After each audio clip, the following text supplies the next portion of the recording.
Сәлем баршаңызға, менің каналыма қош келдіңіздер. Бүгін мен сіздерге сүзбелі пирогтың қалай қамырын жұмсақ етіп жасайтынын көрсететін боламын. Менімен бірге болып, видеоны соңына дейін қарауларыңызды сұраймын. Алдымен бізге 350 грамм ұнымыз керек. Сармайымыздан 180 грамм керек. Енді ол сармайымызды осылайша етіп үкіштен жақсылап өткеріп аламыз. Міне майымыз толықтай дайын болды. Енді ұн екеуін бірге араластыратын боламыз.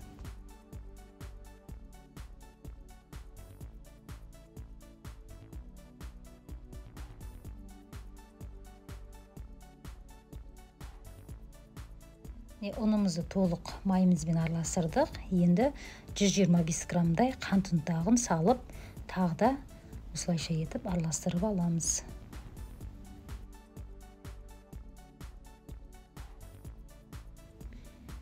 Енді бізге 1 қасық, шай қасық қопсытқыш керек.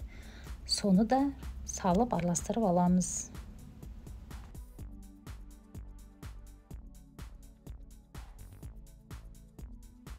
Бізге енді 2 жұмыртқа керек. Осы 2 жұмыртқамызды саламыз. Және 2 ас қасық қаймағымызды салып, қамырымызды біріктіріп илейтін боламыз.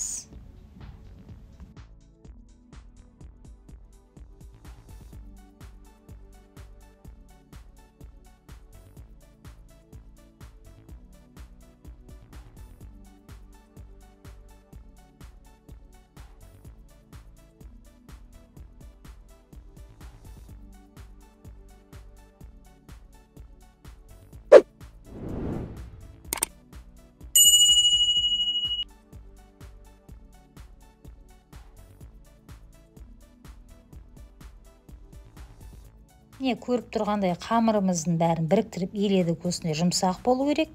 Енді осы қамырымызды бір 20 минуттай холодильникке салып қоямыз. Міне енді ішіндегі салмасын дайындайтын боламыз. Бізге 450 граммдай сүзбе керек. Және 2 ас қасық қаймақ керек. Және 2 жұмыртқа керек.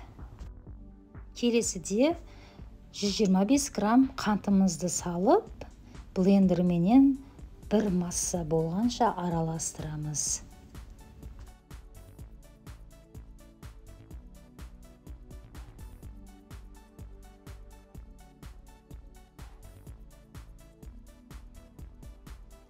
Сүзбемізді толықтай араластырдық. Енді бір 2 ас қасықтай кукуруз крахмалын салып жердім.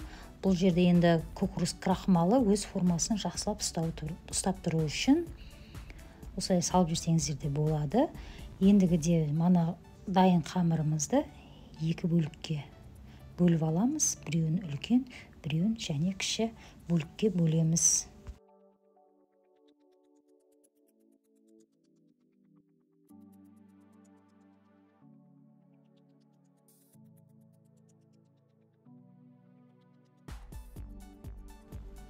Енді арнайы осындай формамызға салып, қолымыздың күшіменен осылайша етіп, формамыздың ішіне қамырымызды жаятын боламыз.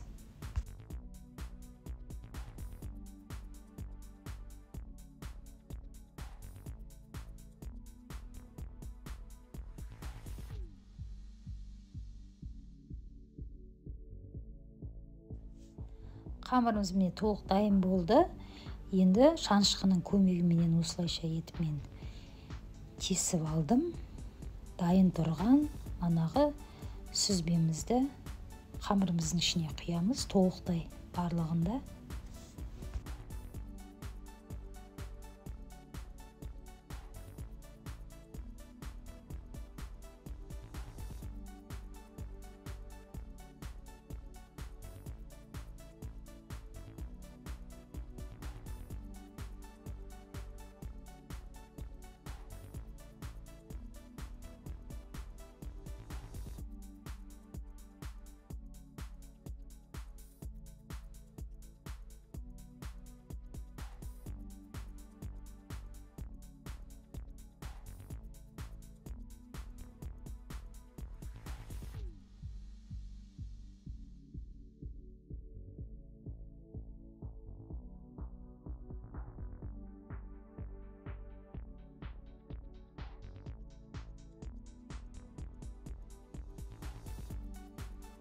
Неге көріп тұрғандай қалған қамырымызды осылайша етіп жайып алып, мен әсемдеп жатырмын. Әркімнің өз фантазиясына қарай әсемдесеңіздер болады.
Көріп тұрғандай бетін әсемдедік жақсылап. Енді бетіне жұмыртқаның сарысын жағатын боламыз.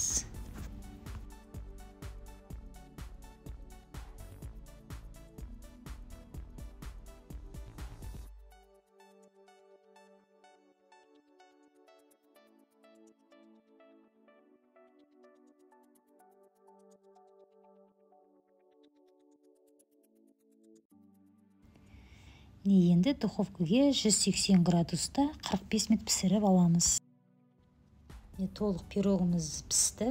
Енді соғанша пирогымызды қойып қоямыз. Сүзбелі пирогымыз толық суыды. Енді кесіп ішін сіздерге көрсететін боламын. Өте жұп-жұмсақ қамыры, дәмі де өте керемет болып шықты. Осылай жасап көрсеңіздер болады. Менің рецебімменен. Көріп тұрғандай ішіндегі сүзбеміз де ешқандай да жан-жағына ағып кеткен жоқ. Өз формасын ұстап тұр. Осылай жасап үйлеріңізді қуантып, бала-шағаңызды қуантып осылай жасап берсеңіздер болады.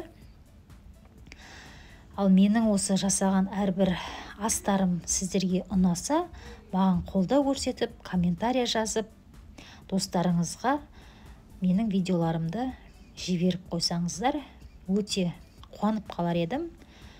Сіздердің қолдауларыңыз маған өте қажет. Рахмет сіздерге, ас болсын.